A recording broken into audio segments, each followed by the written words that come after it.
नमस्कार दोस्तों, आप सभी का text book super coaching platform के इस चैनल पे स्वागत है। और बिल्कुल जिस घड़ी का आप सभी को बेसब्री से इंतजार था, सभी वो एकेडमिक स्टूडेंट जो लोग मास्टर्स करते हैं और उसके बाद यूजीसी नेट एग्जामिनेशन को क्रैक करते हैं, उन सभी का बेसब्री से उनके मन में एक इंतजार होता है, कभी तो वैकेंसी आए, ओके, जो कि बड़े सदियों के बाद आती है। सो इस बार फिर आप सभी के लिए एक बहुत शानदार खुशखबरी है कि हरियाणा पब्लिक सर्विस कमीशन की तरफ से असिस्टेंट प्रोफेसर की भरमार वैकेंसीज आई है। ओके, थोड़ी बहुत भी नहीं, अक्सर कभी कभी थोड़ी बहुत इक्का दुक्का ऐसे 4-5 वैकेंसी निकाल देते हैं, बट इस बार भरमार वैकेंसी है। आप सभी के पास एक सुनहरा मौका अपने सपने को पूरा करने का, असिस्टेंट प्रोफेसर बनने के सपने को पूरा करने का। So that's why this video is going to be very crucial for you. मैं आपको हर एक डिटेल बताऊंगा जो कि इस एग्जामिनेशन से जुड़ी हुई है, इस असिस्टेंट प्रोफेसर वैकेंसी जुड़ी हुई है। तो पूरी सारी डिटेल, एग्जाम पैटर्न से लेके प्रिपरेशन कैसे होगी, what are the basic details, exam form, सारी बातें, कितनी वैकेंसी किस में, सारी बातें वन बाय वन पढ़ेंगे, देखेंगे। तो सबसे पहले I would request you all, before we start this particular video, आप सभी से निवेदन है कि एक बार टेक्स्ट बुक सुपर कोचिंग के इस चैनल को सब्सक्राइब जरूर कर लीजिएगा, so that you will be getting all the important updates regularly. Okay, सारी इंफॉर्मेशन मिलते रहेंगे और आने वाले दिनों में इसी चैनल पर आपको आपके हरियाणा पब्लिक सर्विस कमीशन के लिए क्लासेस भी मिलेंगी, प्रैक्टिस सेशंस भी होंगे और तैयारी भी यही होगी। ओके, तो तैयारी के लिए सुपर कोचिंग को ज्वाइन कर लीजिएगा, ठीक है, सब्सक्राइब कर लीजिएगा। फाइन, नाउ अब इसके अलावा साथ साथ ये आपका टेलीग्राम ग्रुप भी है जहां पे रेगुलरली क्लासेस के अपडेट्स वगैरह मिलते रहेंगे। ओके, अब जरा बात करते हैं सबसे पहले आपके हरियाणा पब्लिक सर्विस कमीशन के नोटिफिकेशन की, जो कि बिल्कुल रिसेंटली आया है, पिछले 4-5 दिन पहले नोटिफिकेशन आया है। एंड अगेन अभी एप्लीकेशन फॉर्म भरना स्टार्ट नहीं हुआ है, ठीक है। Application filling will be starting from the 7th of August, 7 अगस्त से एप्लीकेशन फॉर्म भरे जाएंगे, बट अभी एप्लीकेशन फॉर्म भरे नहीं जा रहे हैं। मतलब कल से, आज 6 तारीख है, कल से 7 तारीख से एप्लीकेशन फॉर्म भरे जाएंगे। चलिए, सबसे पहली बात तो हम पहुंचे सीधे, हमने टाइप किया हरियाणा, सिंपल लिखिएगा हरियाणा असिस्टेंट प्रोफेसर, आपको मिल जाएगा हरियाणा पब्लिक सर्विस कमीशन का पेज, ठीक है। अभी कोई लिंक एक्टिवेटेड नहीं है, फॉर्म अप्लाई नहीं कर सकते क्योंकि कल से लिंक एक्टिवेट होगी। करना क्या है, हम सीधे पहुंचेंगे कहां पे, एडवर्टाइजमेंट पे, ठीक है। एडवर्टाइजमेंट पे गए तो एडवर्टाइजमेंट में सबसे पहले देखिए, यहां पे सबसे पहला एडवर्टाइजमेंट दिख रहा है, advertisement number 42 to 64 of the 2024 assistant professor college cadre in various subjects in higher education department Haryana. Okay, तो ये पहला नोटिफिकेशन दिया है। Online link will be available from 7 August 2024। Okay, 7 अगस्त से ऑनलाइन लिंक अवेलेबल रहेगी, ठीक है। नाउ अब बात आती है कि इस नोटिफिकेशन में क्या क्या बताया गया, एक बार फटाफट देख लेते हैं। Okay, now what are the important details. चलिए, तो सीधे नोटिफिकेशन खोलते हैं हम लोग। अब इस नोटिफिकेशन में 4-5 चीजों का ध्यान रखना है रिगार्डिंग द एप्लीकेशन। जो बेसिक चीजें होती है कि एप्लीकेशन कब से स्टार्ट हो रहा है, लास्ट डेट क्या है, कब तक भर देना है, ठीक है। And who are the eligible people, कितनी वैकेंसीज है, एग्जाम पैटर्न क्या होगा, ये सारी बातें फटाफट देखते हैं, ठीक है। नाउ आई होप कि इसकी विजिबिलिटी आप लोगों को होगी। चलिए, तो फटाफट देखते हैं। सबसे पहले स्टार्ट करते हैं, ये सब तो चलिए इंफॉर्मेशन है बेसिक जो भी है। सबसे पहले आता है पहली इंफॉर्मेशन रिगार्डिंग द डेट्स। यहां पे कुछ डेट्स लिखी है। नोटिफिकेशन रिलीज हुआ है 2 तारीख को, ओके, 2 अगस्त को नोटिफिकेशन आया है।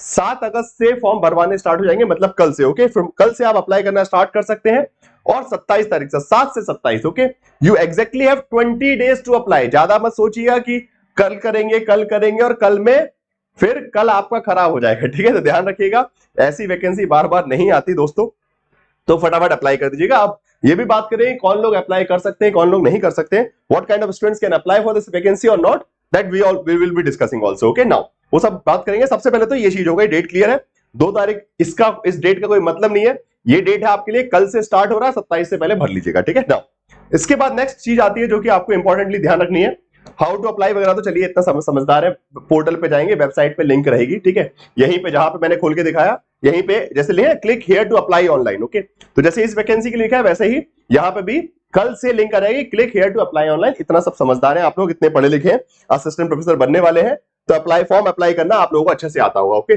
नाउ अब बात आती है क्लोजिंग डेट, यहां पे भी लिखी है 27/8 तक, ठीक है। फैसिलिटेशन काउंटर ये सब चलिए ठीक है, छोटी मोटी बातें। हाँ, नाउ अब बात आती है मुख्य कि आपके सब्जेक्ट में कितनी वैकेंसी है। ओके, हर सब्जेक्ट की वैकेंसी लिखी हुई है यहाँ पे।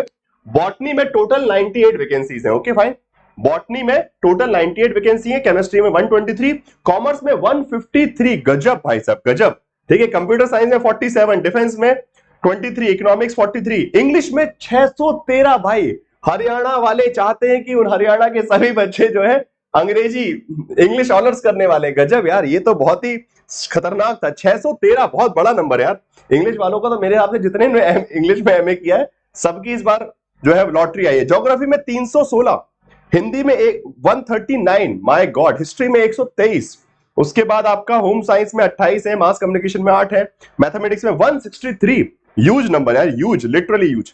उसके बाद फिजिकल एजुकेशन में 126 है, देन आपका 96 है फिजिक्स में। पॉलिटिकल साइंस में 81, काफी कम है यार। पॉलिटिकल साइंस के साथ ऐसा क्यों किया गया? पॉलिटिकल साइंस में भी कम से कम 401 वैकेंसी निकालते तो हमारे विद्यार्थी भी कुछ आते। सो टोटल मिलाकर 2424, 2424, ठीक है, 2424 वैकेंसीज है। काफी अच्छा मौका है आप सभी के लिए, दम लगा के पढ़िएगा और इस बार असिस्टेंट प्रोफेसर बन के दिखाइएगा, ठीक है। चलिए, तो ये तो हो गया नंबर ऑफ वैकेंसीज, एक्सको खोल के देख लीजिएगा नाउ। अब इसके बाद आती है बात क्वालिफिकेशन। क्वालिफिकेशन बहुत सिंपल है, बहुत ज्यादा चीजें यहां लिखी हुई है, वैसे इतना ज्यादा परेशान नहीं होना है। सीधी बात है, एमए कंप्लीट होना चाहिए। एमए अपीयरिंग वाले नहीं भर सकते फॉर्म, ओके। तो ये मत सोचिए कि अभी हमने एमए पूरा नहीं किया और हमको सीधे असिस्टेंट प्रोफेसर बना दो, नहीं। फर्स्ट कंप्लीट योर एमए और उसके बाद इस वैकेंसी में। अभी बहुत सारे बच्चे ऑलरेडी बैठे हुए हैं, बहुत सारे ऐसे विद्यार्थी जिन्होंने अभी अपना एमए कर लिया है, वो कई सालों से इंतजार कर रहे हैं, उनको बनने दो प्रोफेसर। आप पहले एमए तो कंप्लीट करके आइए, ओके। सो एमए अपीयरिंग नहीं भर सकते। नेट जेआरएफ क्वालिफाई नहीं, नेट क्वालिफाई नहीं हुआ है तो नहीं भर सकते, बेसिक बात है, okay. So basic condition, NET qualify होना चाहिए, एमए कंप्लीट होना चाहिए, okay. MA complete, NET qualify, ये बेसिक कंडीशन है और उसमें ही percentage, okay. Good academic record with the master degree 58%, okay. 55% score जो कि आपका नेट में लगता भी है। सो 55% स्कोर और उसमें रिलैक्सेशन भी है कैटेगरी वाइज, और बाकी आपका नेट, ओके। सो दो कैटेगरी, ओके, मास्टर डिग्री होना 55% के साथ, नेट क्वालिफाई होना, जेआरएफ नहीं, only net is required, okay. तो ये मत सोचिएगा सर जेआरएफ भी चाहिए, नहीं, JRF is for the PhD purpose, okay. अगर आपको पीएचडी करना है तो जेआरएफ चाहिए होता है रिसर्च स्कॉलरशिप के लिए, वो भी पीएचडी आप ऐसे भी कर सकते हैं बट रिसर्च स्कॉलरशिप चाहिए। सो आपको जूनियर रिसर्च फेलोशिप को क्रैक करना पड़ेगा, ठीक है, फाइन। सो वो अलग चीज होती है। मास्टर्स एंड नेट, खत्म काम, okay. These are two only eligibility. इसके बाद अब आते हैं एग्जाम्पशन कि अगर हमने नेट नहीं किया है तो फिर पीएचडी वाले, अगर आप पीएचडी प्रोग्राम में रजिस्टर्ड है प्रायर टू जुलाई 2009, ठीक है, ऐसे भी कुछ स्टूडेंट है जिन्होंने अभी तक नेट क्वालिफाई नहीं किया बट पीएचडी कर रहे हैं 2009 से, मतलब अब मेरे आपसे 2009 से किया है तो अभी तक तो आपका पीएचडी कंप्लीट हो ही गया होगा, ठीक है। ऐसा तो कोई होगा नहीं कि 2009 में पीएचडी स्टार्ट किया और 2024 तक पीएचडी नहीं हो पाया। तो मतलब सीधी बात है, अगर नेट नहीं है तो PhD complete, not undergoing, very clearly, PhD undergoing नहीं, पीएचडी जिनका कंप्लीट हो चुका है, नेट नहीं है तो चलिए पीएचडी है तो भी आप अप्लाई कर सकते हैं, ओके। कुछ ऐसे भी होते हैं ना कि वो बहुत गिने चुने स्टूडेंट्स होते हैं जिन्होंने नेट क्वालिफाई आज तक नहीं किया बट हाँ पीएचडी कर रखे हैं, तो वो भी एक अपने आप में आयरनी है। चल ठीक है, कोई बात नहीं, ठीक है। तो बस ये कंडीशन है, बाकी इसके बाद फिर फर्दर एग्जाम्पशंस है अलग अलग कैटेगरी वाइज की, कौन सी कैटेगरी कितना, ही सब चलिए, सब कुछ मैटर नहीं करता, फालतू की बातें। मुख्य रूप से याद रखिए, एमए कंप्लीट होना चाहिए, नेट क्वालिफाई होना चाहिए, खत्म काम। अगर नेट नहीं है तो पीएचडी कंप्लीट होने आना चाहिए आपका, बस खत्म काम। इसके अलावा और कोई क्राइटेरिया नहीं है। बाकी सब बहुत सारी बातें देखिए, जिसको पढ़ने की इच्छा है पढ़ते जाइएगा, ठीक है। वो फालतू की बातें, उसमें उसका कोई बहुत ज्यादा यूटिलिटी नहीं है, बट ठीक है। अच्छा, डिफरेंट इसमें ये भी है कि कुछ अलग से criteria for the fine arts अलग है, ठीक है। Criteria for the fine arts and mass communication, ये दो ऐसे सब्जेक्ट है जिसके लिए थोड़ा सा उन्होंने अलग क्राइटेरिया रिलैक्सेशन वगैरह भी दिए, तो उसको एक बार पढ़ लीजिएगा जिसकी भी इच्छा है, ठीक है। नाउ अब बात आती है, आगे चलते हैं। अब नेक्स्ट आता है एग्जाम पैटर्न, जो कि सबसे इंपॉर्टेंट है। तो अब एग्जाम पैटर्न में पहुंच रहा हूं, जो कि समझना बहुत जरूरी है, बिकॉज बहुत लोगों को लग रहा है कि सिर्फ क्या करना है, टिक करना है और बल्ले बल्ले हो जाएगी। नहीं, ऐसा नहीं है। यहां टिक करके बल्ले बल्ले नहीं होनी है। पहले स्क्रीनिंग टेस्ट है 100 मार्क्स का, मतलब objective paper of your subject. आपके सब्जेक्ट के 100 क्वेश्चन आपसे दिए जाएंगे, 2 घंटे का वक्त दिया जाएगा कि फटाफट सॉल्व करके बताइए और स्कोर करिए। अगर आपने अच्छा स्कोर किया तो आपका मेरिट लिस्ट में नाम आएगा और आपको बोलेंगे अब आओ मेंस देने, okay. So it is exactly like UPSC, pre, mains और इंटरव्यू। यहां पे 3 चरण है एग्जाम के। पहले प्रीलिम्स है, मतलब स्क्रीनिंग टेस्ट, 100 क्वेश्चन कीजिए अपने सब्जेक्ट के और कोई जनरल नहीं, आपके सब्जेक्ट के डेरिवेटिव में 100 क्वेश्चन। देन उसके बाद फिर ये, अच्छा यहां पे लैंग्वेज भी लिख दिया कि बॉटनी, कंप्यूटर साइंस, इसमें सिर्फ लैंग्वेज इंग्लिश होगी, ठीक है। Botany, computer science, defence studies, environment, chemistry, यहां पे सिर्फ इंग्लिश लैंग्वेज अलाउड है। बाइलिंगुअल लैंग्वेज कहां क्या है, यहाँ पे commerce, economics, fine arts, mass communication, geography, history, यहाँ पे मतलब paper will be on both the languages, okay. यहाँ पे पेपर दोनों ही भाषाओं में आएगा, हिंदी में भी और इंग्लिश में भी। यहाँ सिर्फ अंग्रेजी में, और यहाँ पे लैंग्वेज सब्जेक्ट में तो लैंग्वेज में रहेगा ही रहेगा, ऑब्वियस सी बात है। सो ये चीजें याद रखिएगा, आपका पेपर, आपका जो सब्जेक्ट है उसके हिसाब से ये चीज देख लीजिएगा कि इंग्लिश लैंग्वेज में ही रहेगा इन सभी स्टूडेंट्स के लिए, और नीचे वालों के लिए बाइलिंगुअल रहेगा। और अच्छा, अब हाँ, एक चीज मैं आपको बताना भूल गया, यहाँ पे सबसे बड़ी बात, there is a negative marking. इस पेपर की एक बड़ी खास बात मुझे जो पढ़ने में आई, जो कि शायद तक कोई आपको नहीं बताएगा अगर आपने ध्यान नहीं दिया हो, तो यहाँ पे 5 ऑप्शन रहेंगे, 5 में से 4 जो है उनको आपको सिलेक्ट करना है, और अगर आप क्वेश्चन मिस कर रहे हैं, आपको क्वेश्चन नहीं अटेम्प्ट करना, तो ई मार्क करना है आपको। ठीक है, यहाँ पे क्या लिखा है कि हर क्वेश्चन में बराबर मार्क्स से 5 ऑप्शंस रहेंगे, 5 में से 4 आंसर्स रहेंगे, जिसमें से एक कोई टिक करेंगे आप, जो भी आपको लगता है। और अगर आपको उस क्वेश्चन को अटेम्प्ट नहीं करना है तो आप ई सिलेक्ट कीजिए, ठीक है, ई को। और अगर आपने ऐसे अच्छा, अगर कोई भी सर्कल मार्क नहीं किया तो 0.25 मार्क्स अपने आप ही कट जाएंगे। ठीक है, तो इसलिए कुछ ना कुछ तो डार्क करना है, मतलब 100 के 100 क्वेश्चंस को आपको अटेम्प्ट करना है, या फिर आप सीधे बोल दें कि आई एम नॉट अटेम्प्टिंग, तो उसमें ई मार्क कीजिए। अगर क्वेश्चन खाली छोड़ के आ गए तो भी मार्क्स कटेंगे, और नेगेटिव मार्किंग भी है, तो बड़ा खतरनाक चक्रव्यूह है। ठीक है, हरियाणा में चक्रव्यूह रचा गया था, आपको पता है, और हरियाणा पीएससी ने आपके लिए ऑलरेडी असिस्टेंट प्रोफेसर में यहाँ पे चक्रव्यूह रच दिया। तो exam pattern is almost like अ चक्रव्यूह, कि यहाँ पहले 100 क्वेश्चन है, नेगेटिव मार्किंग भी है, 1/4 मार्क्स मतलब 0.25। ओके, हर क्वेश्चन का 1 मार्क है, और 0.25 मार्क्स पर गलत आंसर कटेंगे, और अगर आपने कोई सर्कल नहीं भी किया तो भी कटेंगे। तो कुछ ना कुछ तो भरना है। और एक और चीज भी, कि अगर 10% से ज्यादा, मतलब 10 से ज्यादा क्वेश्चन को अगर आपने में ई मार्क कर दिया, ठीक है, 10 से ज्यादा क्वेश्चन में अगर आपने ई मार्क कर दिया 10% से क्वेश्चन, तो आप ऑलरेडी डिस्क्वालिफाइड है। ठीक है, तो हर तरफ से कुछ ना कुछ तो लगाना है। कंपटीशन देख रहे हैं कितने प्यारी तरीके से बढ़ाया गया है, कि 100 क्वेश्चन, कई लोग बोलते हैं कि अरे नेगेटिव मार्किंग है तो हम कम लगा के आएंगे, हम 70 क्वेश्चन लगा के आएंगे, तो आप बाहर हो जाएंगे। ठीक है, फाइन, समझ रहे हैं खेल कितना अच्छा है, खतरनाक है, कि हर बच्चे को ये चीज कुछ कोई ध्यान नहीं रखेगा। आधे तो इसीलिए डिस्क्वालीफाई हो जाएंगे बिकॉज आपने ये पढ़ा ही नहीं कि चलो 100 क्वेश्चन है, हम 80 ही लगा के आएंगे और 80 लगा के आएंगे, तो आप डिस्क्वालीफाई हो जाएंगे। फाइन, सो अगर any candidate not darkening any of the 5 circle in more than 10 question shall be disqualified। Okay fine, so आपको क्वेश्चन करने हैं, क्वेश्चन गलत करवाने, आपको पता है गलत हो रहा है, होने दीजिए, नेगेटिव मार्किंग चलेगी, बट ये डिस्क्वालीफाई क्राइटेरिया बहुत खतरनाक है, ध्यान रखिएगा। ठीक है, so any candidate not darkening any of the 5 circle in more than 10 question. Okay, so मतलब इसीलिए आपके 10, ये जो आपने 10 क्वेश्चन अगर ऐसे छोड़े जिसमें आपने कुछ मार्क नहीं है, खाली छोड़ के आए, तो अगर आपको लग रहा है कि कंफ्यूजन है, तो आप नॉट अटेम्प्टिंग करके आइए। ठीक है, यहां पे ई मार्क कर दीजिए, कोई दिक्कत नहीं, बट खाली छोड़ के आए तो समझ लीजिए दिक्कत हो जाएगी। ठीक है, फाइन, ये बहुत इंपॉर्टेंट क्राइटेरिया जो कि अक्सर कोई आपको नहीं बताएगा। बाकी इसके बाद तो ऐसा कोई चीज नहीं है। हाँ, तो ये स्क्रीनिंग टेस्ट हो गया। अब स्क्रीनिंग टेस्ट में अगर आप पास हो गए तो फिर क्वालिफाई कर लिया आपने, तो फिर आप हो गए सब्जेक्ट नॉलेज टेस्ट पहुंच गए, जहां पे 3 घंटे का पेपर होगा रिटर्न। ठीक है, पहला ऑब्जेक्टिव और उसके बाद रिटर्न पेपर है आपके ही सब्जेक्ट का, 150 मार्क्स का 3 घंटे का, जिसमें आपको लिखना है अपना, जैसे कि आप अपने वहां पे लिखते थे, कहां पे, अपने कॉलेज में एमए बीए में लिखते थे, उसी तरीके से लिखना है आपको। ठीक है, उसके बाद फिर आप पहुंचते हैं इंटरव्यू पे।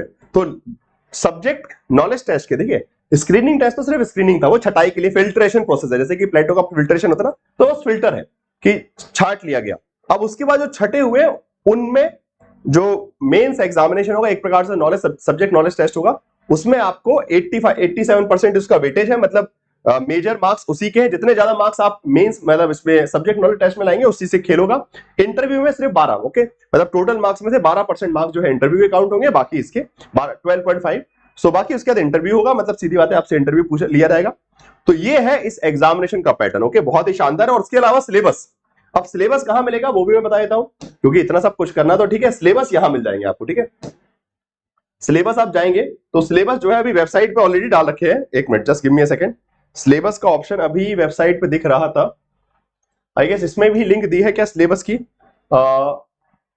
एक मिनट, जस्ट अ सेकंड, मैं आपको बता दूं कैसे सिलेबस मिलेगा। अगर आप सिंपल हरियाणा असिस्टेंट प्रोफेसर भी डालते ना, तो सबसे ऊपर ही आपको यहां पे सिलेबस टाइप कर दीजिए, ये लिंक डायरेक्टली ले जा रही थी। ठीक है, हाँ जी, डिटेल सिलेबस और 29 subject. Okay, Haryana assistant professor syllabus लिखिएगा, सबसे ऊपर आपको आ रहा है, यहाँ पे सब्जेक्ट वाइज सिलेबस है, केमिस्ट्री कॉमर्स सबका, तो ये सामने ही सिलेबस है आपका, सिलेबस वाले पार्ट में, सॉरी सिलेबस में डिटेल सिलेबस, हाँ अच्छा ठीक है, ओके, यहाँ पे भी दिया हुआ शायद तक, तो सिलेबस वाले ऑप्शन में डिटेल्ड सिलेबस करके अनाउंसमेंट कोई होगा शायद तक, उसमें डाला हुआ है डिटेल सिलेबस। हाँ, डिटेल सिलेबस ये हो गया, चलिए ठीक है, जो भी है ढूंढ लीजिएगा, इसमें मिल जाएगा, नहीं तो ये मैंने आपको अलग से दिखा दिया, यहाँ पे detail syllabus of 17 subject. Okay, 17 विषयों का पूरा सिलेबस एक एक करके खोल के देख लीजिए क्या है। ठीक है, so this is about your HPSC examination. Okay ना, अभी आप लोग ये भी सोच रहे हैं कि सर इसकी तैयारी वगैरह के लिए क्या व्यवस्था होगी, तो अभी एक चीज और है जो कि आप लोगों के मन में आ रही है, क्या क्या सर कोर्स आएंगे, बिकॉज अगेन ये वैकेंसी है, ये ऐसा नहीं है कि इस बार क्वालिफाई नहीं हुआ तो अगली बार कर लेंगे, ठीक है। नेट एग्जामिनेशन इस बार आपको श्योर रहना है कि आपका सिलेक्शन होके ही रहे।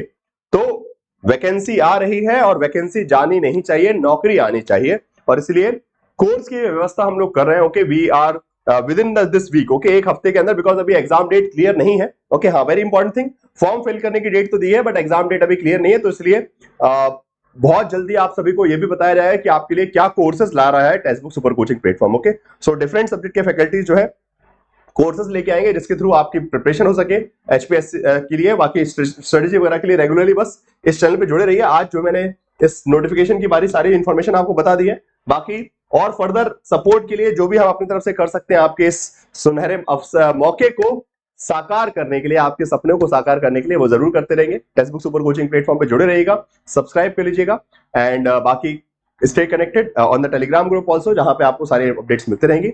बाकी कोर्स के बारे में इंफॉर्मेशन बहुत जल्दी इसी वीक में आपको मिलने वाली है, ठीक है। Okay, bye bye, take care, thank you so much.